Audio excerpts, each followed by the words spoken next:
Three, two, one, live. Yo, what's up, guys? Welcome back to the Young and Hungry FireCast. This is episode 61. I'm Zach Hummel with my homeboy Jay underscore Azeltine. What's up, Jay? What's cracking, man? I'm here. I'm alive. I tweeted this morning. It's another day that I woke up. It's going to be a good day, right? Yeah, you know those days, there's those days you wake up and you're just overly excited. You're like, how could I ever be in a bad mood? And then there's other days you wake up, you're like, how in the fuck could I ever get in a good mood? Isn't it crazy how life, it just pulls you one way and pulls you the next day, just the emotional roller coaster we go through life, and how hard it truly is to stay on that positive momentum side, because it's so easy to build that negative momentum and to slip into it, right? Dude, it's so like when I'm having a bad day, it's so crazy because I realize how ridiculous I'm being. You know what I mean? Yes. Like, you've been there. It's like I'm yeah. stressing these small things, and I realize how fucking stupid it is. But it's just like I can't get out of that momentum. Like you just said, I get in that momentum and it just starts rolling, and it's so fucking hard to pull myself out of it. And that's kind of why I like the meditation. I've been slipping on it lately. It pulls you back, and you kind of submerge into a different reality for 20 minutes or so, and then you come back in with that different perspective. Yeah, that refocus. Yeah, that's for sure. I went through a rough last 3 or 4 weeks. I was gonna ask you about that. Yep. It's been total chaos, man. And I mean, it's a lot of things, a lot of big events happening. My mom moving to Indy, selling my house back home. A lot of big things happen. Then Crew went to school, so Ashley's emotions, her only son going to school. Just a lot of emotions in the family right now. So it's just hard to get myself back into that positive momentum when I've been dealing with so much, just not even bad things. It's just been dealing with so much. It's been so overwhelming that I haven't had a chance to almost get ahead. Because that's when I feel good, when I have that positive momentum going, is when I'm literally one step ahead of the race. Mm-hmm. You know what I mean? I'm one step ahead. That's when I feel like, oh, yeah, I'm on fire. But when I'm actually running with everyone else in the race, I'm like, oh, I'm behind. I'm behind. So I'm always trying to stay one step ahead. And I've been trying to just step back and, view everything from the outside looking in. It has really helped this week. I said Saturday, Sunday. I took all day Sunday, almost completely off. I answered 4 or 5 emails, which is crazy for me to only do that much work. So hardly anything. I was like, I'm going into Monday and I'm fucking crushing this week. And I had a few stupid things happen from the beginning, like this dumb shit. Like my trunk didn't close my car. When I forgot my keys. It snowballs, bro. It snowballs. Forgot a laptop, one of the laptops we use at the gym. I forgot it at home. Had to go back to get it. Forgot it again. Had to go back and get it. Just that stupid shit. But I'm like, fuck this. I was like, I'm making this week positive no matter what. So I kept on, I was like, once a bad thing happened, I went back into the positive. I tried to find that positive momentum. And now I finally caught it again. I'm feeling really good. And I'm looking to make some big changes this week. And I have been. I reached out to one of my Jeremy. He listened to the show. I talked about Indie Fitness Mag. He's hooking me up. He's real connected. Obviously, he's connected into the fitness industry here in Indianapolis. He's hooked me up at a yoga studio. So I'm excited about that. I'm going to start doing yoga. Oh, clear shit. my mind. Zach Hummel yoga. I love yoga, bro. To. I'm going to do it for my body, man. Yeah. I was like, I know I just need it. So beneficial. I'm so tight right now, dude, with all this volume I've been doing. I'm just locked the fuck up. My hips are tight. I can't get in position on my squats and deadlifts. I was like, you know what? Let me just change this stuff up and see if I can. Also, by getting away from the gym in my house and just being in a different environment for an hour, 2 or 3 times a week. That's why I love Starbucks, bro. Yeah, that's going to help me so much more mentally, and I know that. So I was like, I'm putting myself in these positions to grow myself mentally. And so I'm really excited about this week and then moving forward to next week. And something's kind of crazy is when I look back and I'm like, I think about my quote-unquote bad days now. And I think about how bad it could be, my real bad days. And then also days when I just had to go to work a midnight shift in a coal mine. Mm-hmm. I mean, it could be so much worse. So everything's relative. But I also know, and because I see different problems and I can analyze my really bad problems. And then whenever I had, had hardships, and then I analyze it now. And although these hardships aren't the same as what they were, they're still hardships. They still feel just as big in the moment. In that moment, they still feel just as big. So I'm trying to explain. I'm trying to get this through to some of my guys, my interns and employees who are working with me, because I'm very vocal with my feelings and my emotions. And because, I can see, obviously, I can relate to these guys really well, too, because they go through things. They're in the steps. We're like, hey, well, how the hell are you going? Why are you moving 20 hours away? One guy moved from Utah. Why did you move 4 hours from Chicago, 3 hours from Chicago?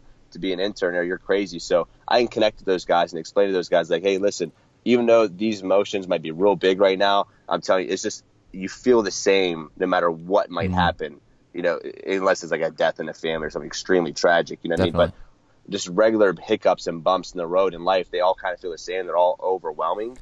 But as long as you have your mindset on that bigger, greater goal, even when you're going through that little bit of hardship, it's going to flatten itself out and continue to progress up. Yeah. It's only a matter of time before you start going back up, as long as you keep your head above water and just keep on thinking about what's next. Like, I'm going through this right now because there's light at the end of the tunnel. You know, the sunshine at the end of the rainstorm. Keep telling yourself that. You answered my question, because I was gonna ask that. I kind of knew the answer. So like, people ask all the time when you're going through, and I think it was a podcast question when we used to take Q&As early in the show. And yeah, the question was like, when you go through a rut, how do you get through it? And my answer is always, you know what I mean? I have a couple of routines that I get back to, right? Like a couple books that I read and morning routines and whatnot, if I kind of sway away from it, just like I talked about with meditation. But it's just continuing to show up. You know what I mean? Like, I've gone through ruts in the gym where it's like, I don't feel like I'm progressing at all. Like, what the fuck? What do I need to do? You know what I mean? My hormones are jacked up. Something's wrong.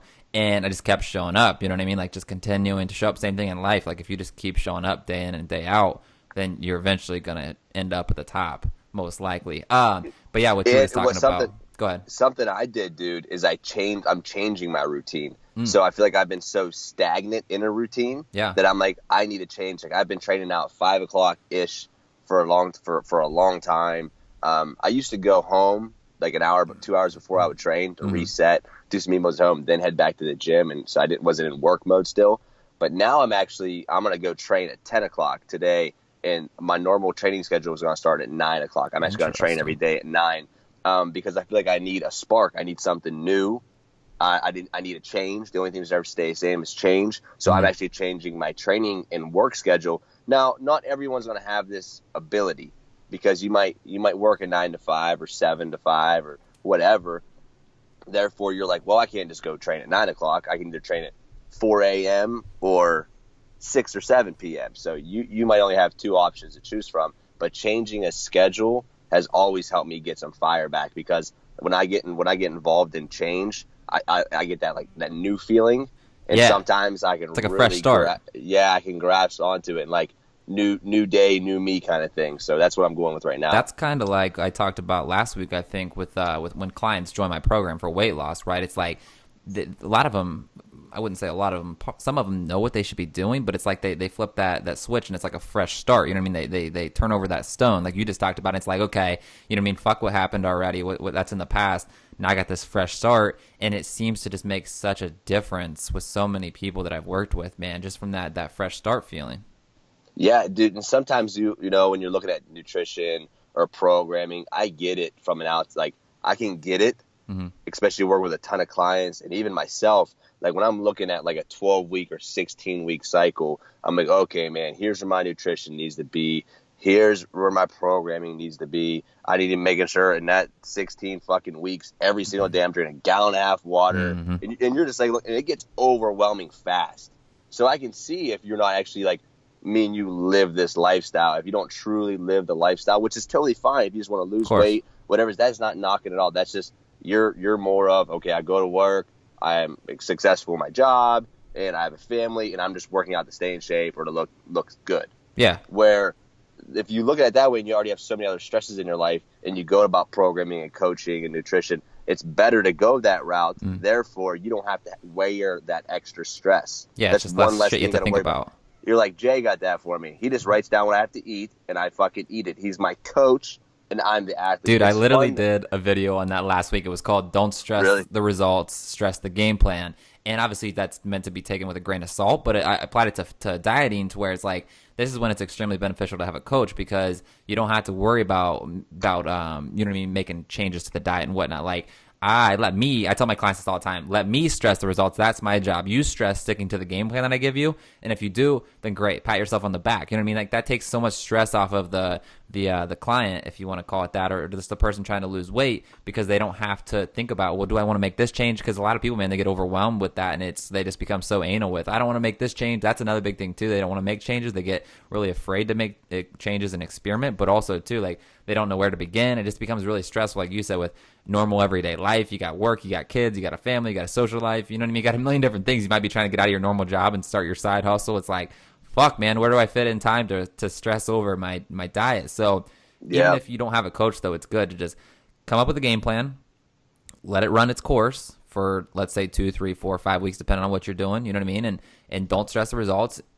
Go for that period of time, and then step back, reassess, of course. Like, at a certain point, yes, the results matter. But if you're stressing every single day about the results, that's going to take away from, let's say you're starting a business, right? If you're continually like, fuck, is this going to work out? Am I wasting my time right now? You're not going to be putting your full effort into the work that you're doing, right? You're only going to be giving it like 60%. Like we talked about on a couple of shows ago, you're not fully present, so you're not giving your full potential. So you can't be stressing the results like, man, is this going to work? Is that going to work? Fuck, I might be wasting my time. Fuck that. Just focus on what you're doing right then and there, the task at hand, and then reassess. Step back and reassess a few weeks down the road, a few months down the road, and then kind of reset course if necessary.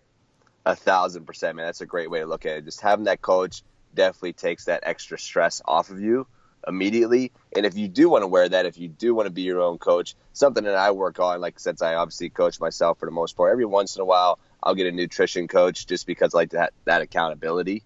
So I like to go to somebody and be like, I like they just write my plan out, and I'm just like a fucking robot. I'm just going through, I'm eating that food because that's my fuel. It's like rewiring me, and that's what I'm thinking. That's how it works in my mind. Everyone's a little bit different on how you're able to make things work in your mind. That works for me. Now, being that when I am my own coach, as far as my nutrition goes, I'm wearing that extra. I can feel it on me. I'm like, if I don't eat, and it's on me, and it's this, and it's this. So I'm just like, I really have to stop, analyze everything, see it from the outside looking in, and then attack it. But it's hard to take that step back when you have that much shit going on.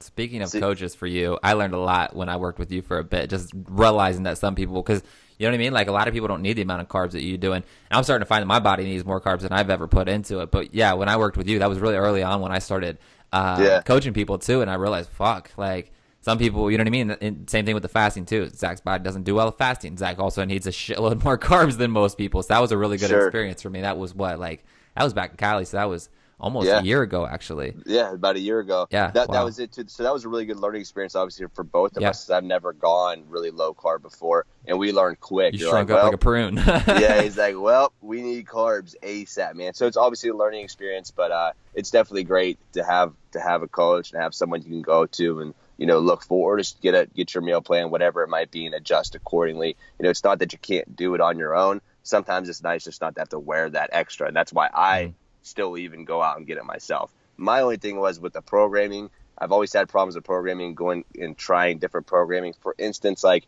okay, let me go ahead and do this guy's program or run this method, whatever it might be. I start running the method. Now, this has been years ago, and I'll start jumping into the method. Next thing you know, I'll find something I don't agree with.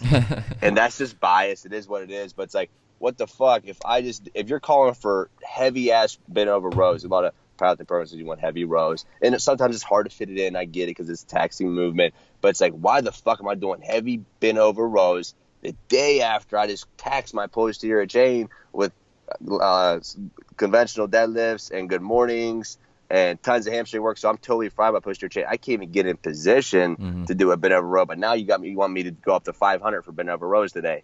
And then I'll just find beef with the program. I'm like, fuck this shit, because I understand my body. And I feel like I understand that at such more, I guess, intelligent level. You know what I mean? You put so much time in, man. You put more time in than, you put almost twice as much time in as I have, like, just years. And then obviously when you were, early on, I wasn't doing the time that you were. Like, you were fucking in the gym watching people. You know what I mean? Like, at first I didn't fall in love with it like that. So like, you've got so many hours logged. You have more familiarity with it than 99% of people in the world. Sure. Yeah. So especially when it comes to programming, I understand how to back. But my thing was, I never cared about nutrition though. That's right. That's why I always lacked. That's been my thing. I never cared about the nutrition. I was like, I want to be big and strong as fuck. That's all I really care about. And when I mean big, I really actually, at one time, I wanted to be like 210, 220. That's what I was, 215, whatever.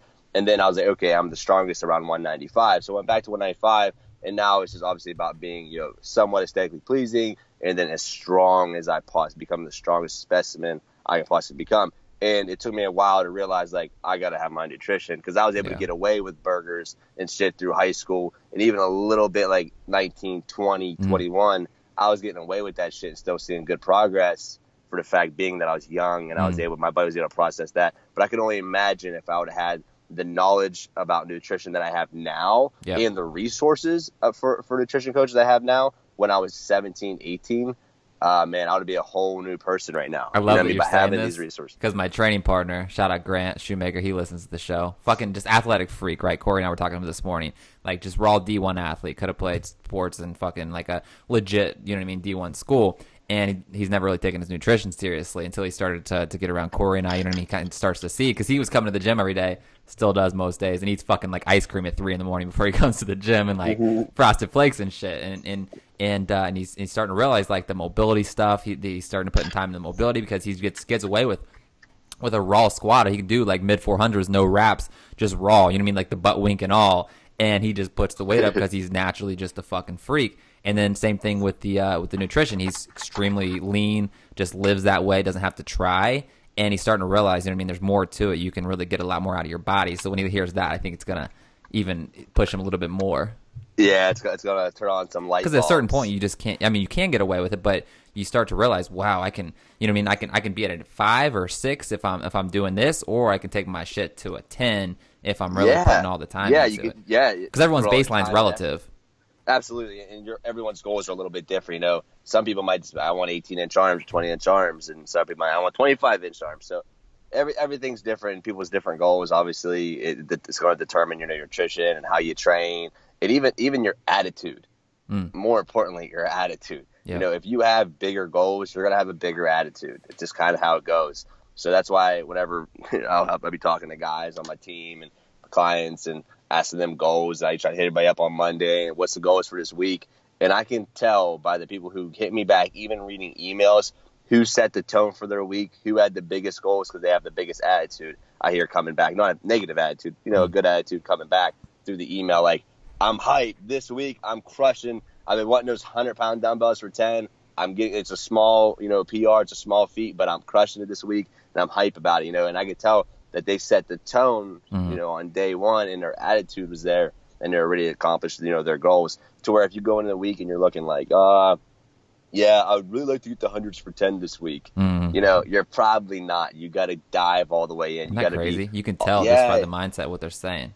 It is crazy, man. And I feel like that's also another reason why I neglected dieting. Like, the only reason I'm way more in tune with nutrition is because I had to learn the hard way. The only reason I'm way in tune with mobility is because I learned the hard way. I was very immobile. Still am, and for the most part. I'm able to get in correct position in all my lifts. Yeah. But that's it.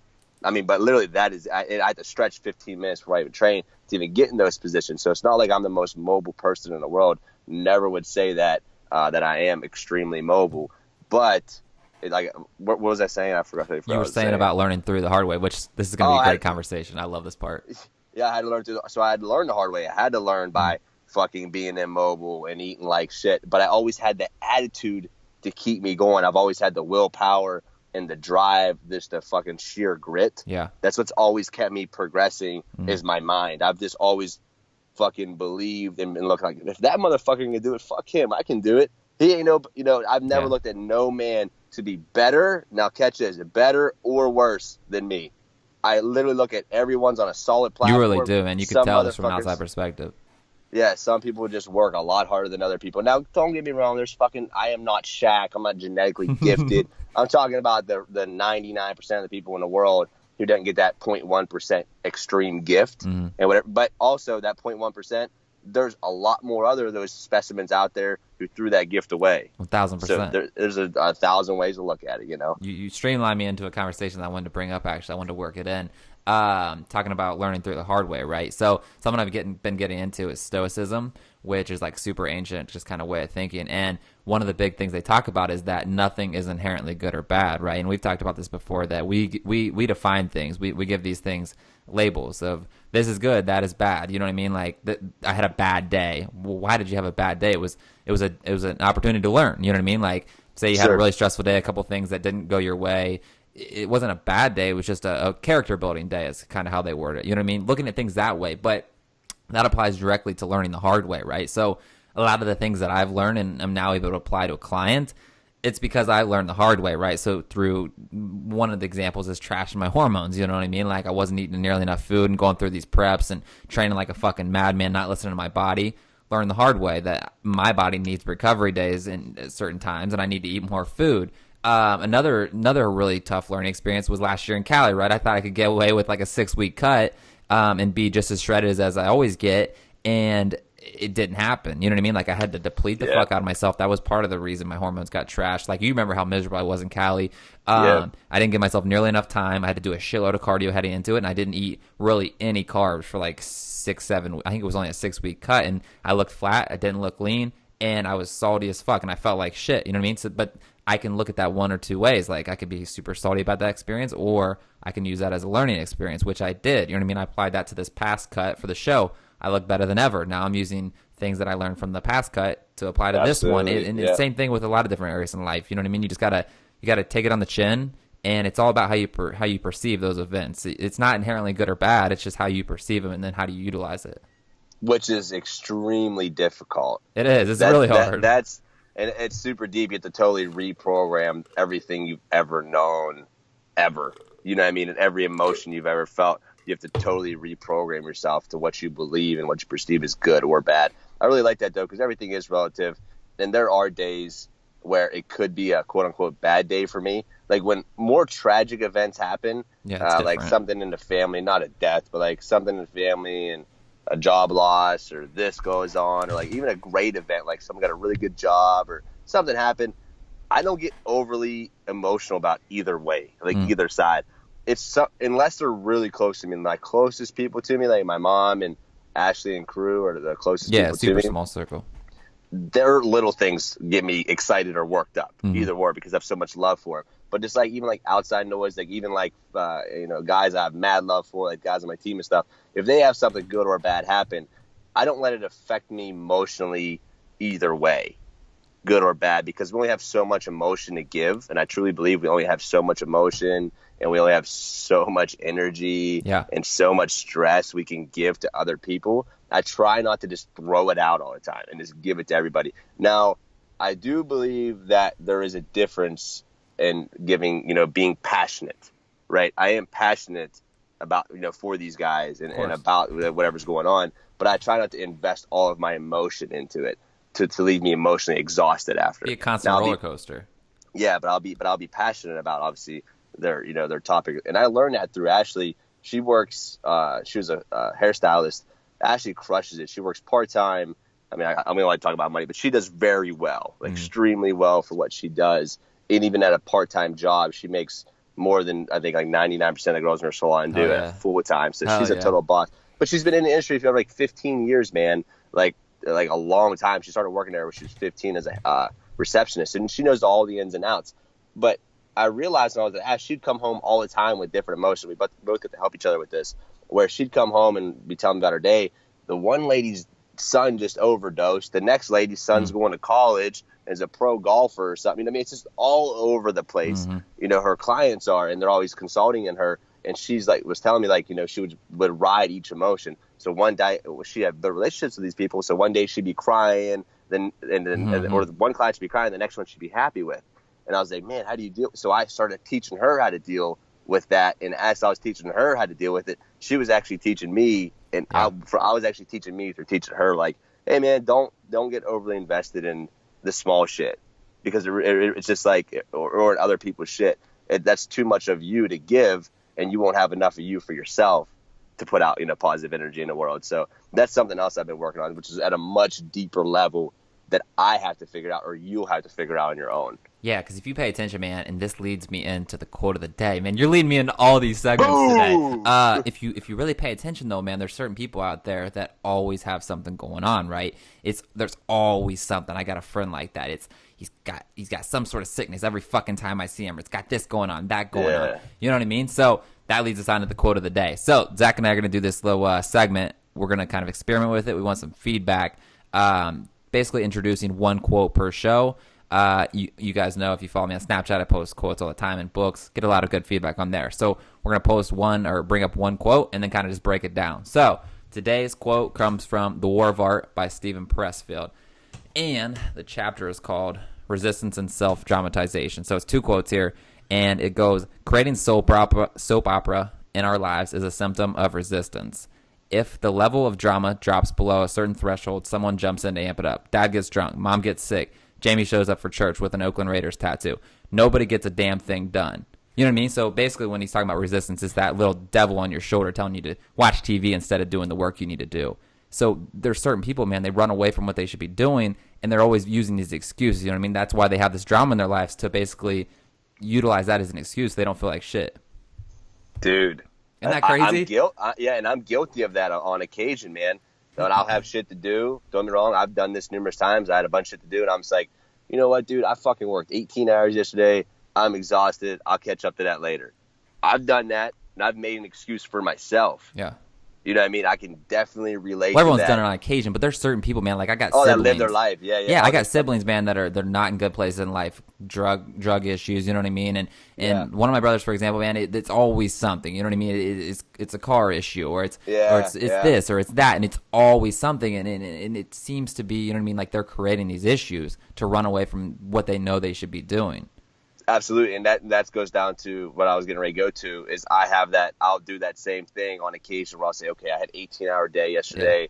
I'll catch up, I'll write that program later, I'll get that video critique later, and then instantly I got to think in my mind, I got to exchange that with a positive thought or a positive action to obviously back me up. What helps me a ton is having a team.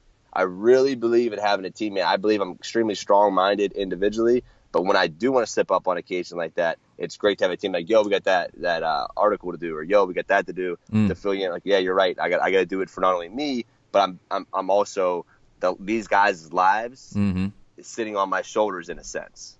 Do you see what I'm saying? Yeah, no, I could totally relate to that. Yeah, well, now I'm not like wearing their stretch, like I said, because that's something I'm definitely back from. But I know I have a team that looks up to me. You know, they're pushing for me to keep pushing. So it's like, I'm in a position to be a leader. I have to act as if I'm a leader. Mm-hmm. Does that make sense? But a lot of people do that, man.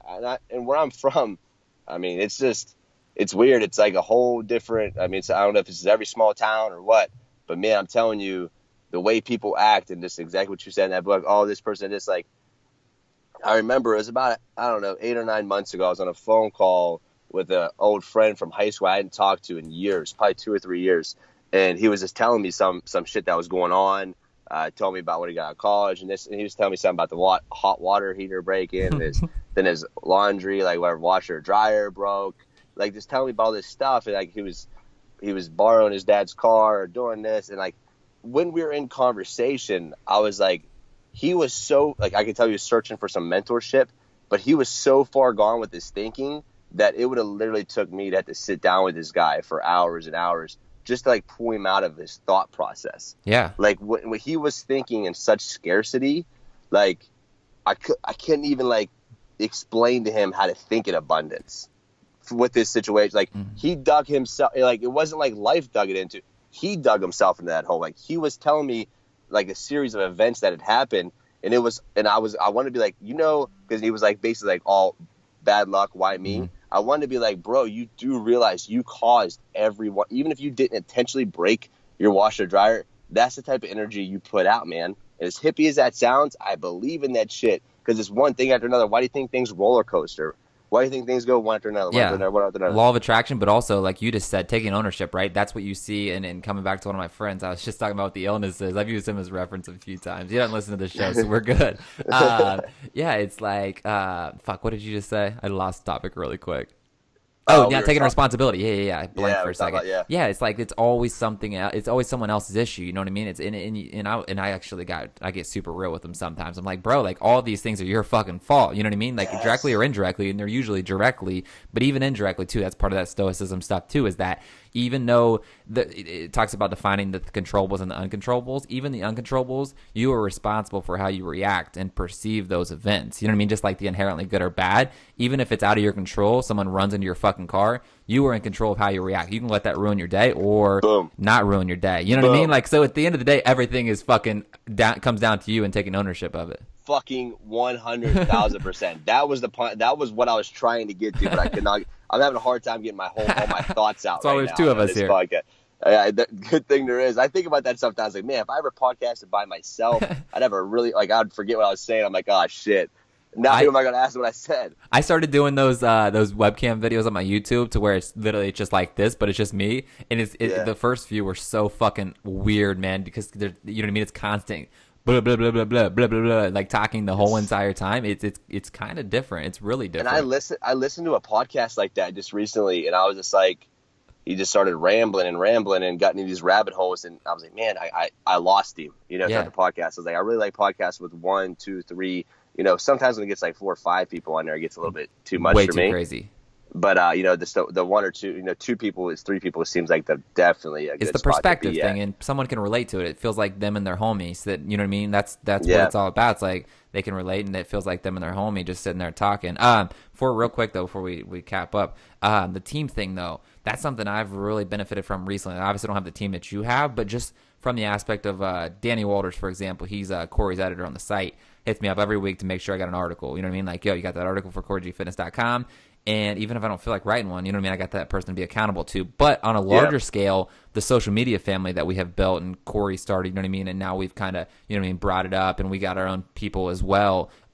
It really keeps me accountable in the morning. You know what I mean? Like you talked about the leadership role. People look to me to wake up in the morning and go to the gym. You know what I mean? I get people all the time like, yo, didn't feel like getting up this morning, going to the gym, got up, saw your Snapchat at fucking 2:45 in the morning, and I got out of bed. You know what I mean? So like this morning, I got up, and also having the 4 a.m. crew, of course, as well. Having that giant group of guys to be there every day is a huge game changer too. But I woke up this morning, last couple of days, working with my dad in the fucking sun, just felt beat, my body hurt, didn't want to get out of bed.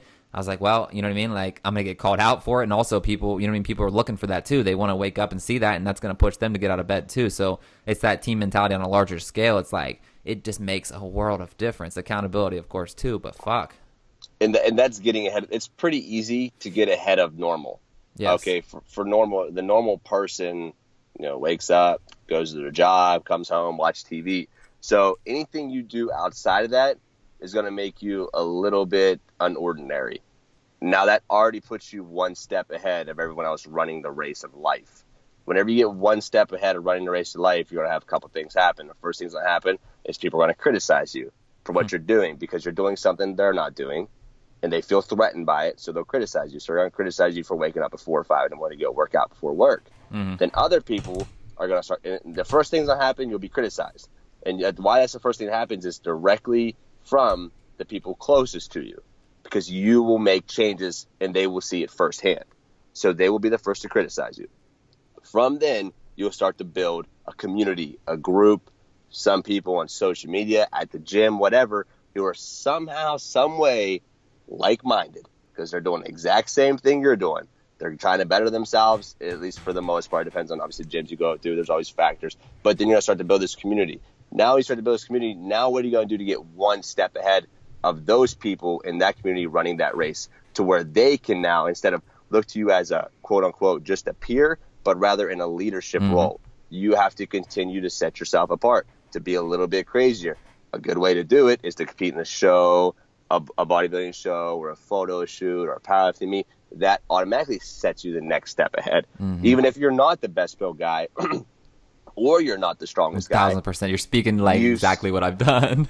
You are one step ahead of the rest of the crowd. Therefore, you're again in another leadership role. Now, how do you get from that step even further? It's obviously continue to advance your body, your lifts, whatever it might be. Now, this is just lifting in general. That's just talking lifting. But you can set yourself apart in so many different aspects in life, but just realize criticism will come first. And that's also actually always beating in my mind. When I have these days, I come home and I'm just fucking exhausted. I'm like, I can't believe this. Like, these DM I got today, like, I'm just trying to give back to as many people as I can. Like, how's this dude? He don't know me like this. Like, and on top of that, there's that backside of me. Like, I would fuck this. Like, if he said something like that, I'd rip his arm. Like, he don't realize I would rip him up. I will rip his face. Like, so I was like, I'll deal with these emotions. She's like, babe, realize there's only 0.1% that ever even make it. There's literally the 1%. Let's put the 1% of the world, even like from a financial standpoint. But you look at that 1%. There's a reason why only 1% of people make it, and these are some of the reasons why they don't. People will crumble over this criticism and this pressure and this stress. It's easy, especially now that I'm really starting to get involved in just leveling up. Each day, each week, each month, each year, I'm leveling up. I'm realizing it comes more and more and more. And there's just more overall things to deal with. It's not the same stress, but it's all relative. And that truly is, in my mind, I can see that now. That's why only so many people make it to the top. It's hard. It's lonely at times. And even when you're trying to do things the right way, you're still being criticized. You could be the fucking Pope and you're still getting criticized. It doesn't matter who you are, you're going to get criticized. And that's just the world we live in. And it just is what it is. That's why you always, especially with anybody can say anything behind a camera or behind a fucking keyboard. Yeah, and they usually don't have like a profile picture. I mean, I'm sure you've had it on YouTube. That's the hotbed of fuckers. Yeah, so but it's just good to know, I know a lot of our listeners are young and hungry. That's exactly why we're the young and hungry FireCast. They're trying to they're trying to step it up and level up in life, and I'm just letting you guys know firsthand. I wish more people would have, instead of telling me all the great things that could have came, you know what I mean? I heard that. I tell myself that a lot too, like, oh yeah, you can make this much money, and I would look up how much trainers can make, and I looked at all the positive things. I wish I had more people in my ear to tell me, hey man, here's some of the situations and circumstances that are not so positive that you'll be dealt with, because those are the things that are going to break you. Making a bunch of money don't break you.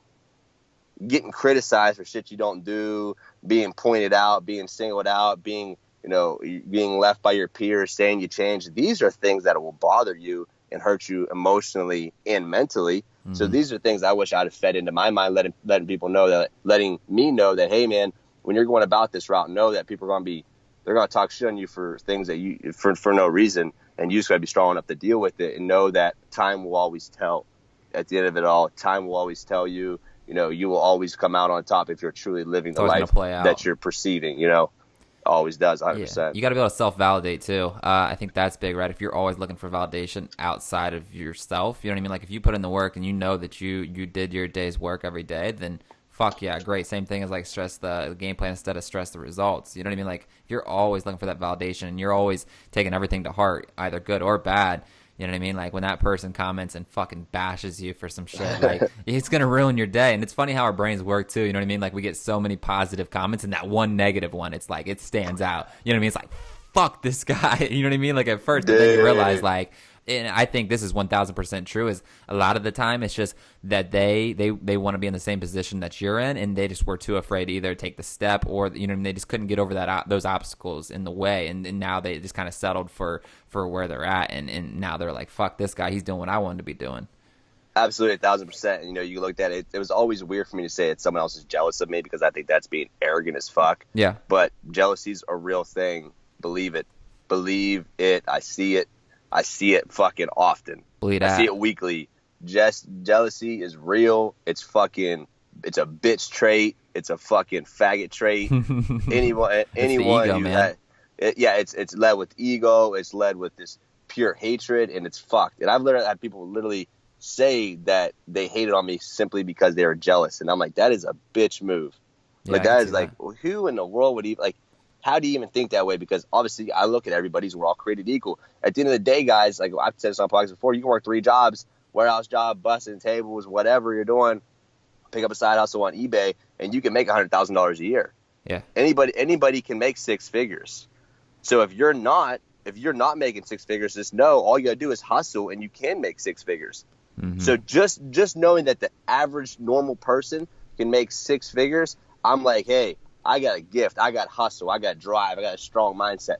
I got to make way more than that, because the average person is, if they work hard, they can make that. So I know if I work extremely hard, I'll be able to make double, triple, quadruple, 10 times that amount, because I'll be busting my ass and I have these special gifts that I believe I've been blessed with. You see what I'm saying? Yeah, bro, you got me motivated as fuck right now. That's one of the reasons I love the podcast. I'm getting ready to go train, so I'm getting hyped up. On top of many reasons I love the podcast, one of them is, dude, when I get done with the podcast, I feel so amped. Like today, like I was saying, man, my started the show, a little bit of caffeine helped too, but like my brain was so fucking foggy, I could hardly keep my eyes open. Just the last couple of days were draining, and now I feel fucking hyped, bro. I mean, I'm ready to go attack the world. So let's cap this off, man.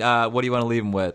Hey guys, I appreciate all the love on the podcast. Our guy Kyle is going to be hooking us up with the website. We're really excited about that. And I'm just excited where the podcast is going right now. Yeah. I was telling Jay, me and Jay have been talking obviously about the future of the podcast and going back and forth and on just some future things that we have planned for the podcast and new things we're going to roll out and see if you guys like. Like I said, it comes down to just making sure we add value to you guys. So we're trying to find different ways to add more value. So we're really excited. Thanks for tuning in. Keep leaving the comments. Don't forget to like and subscribe.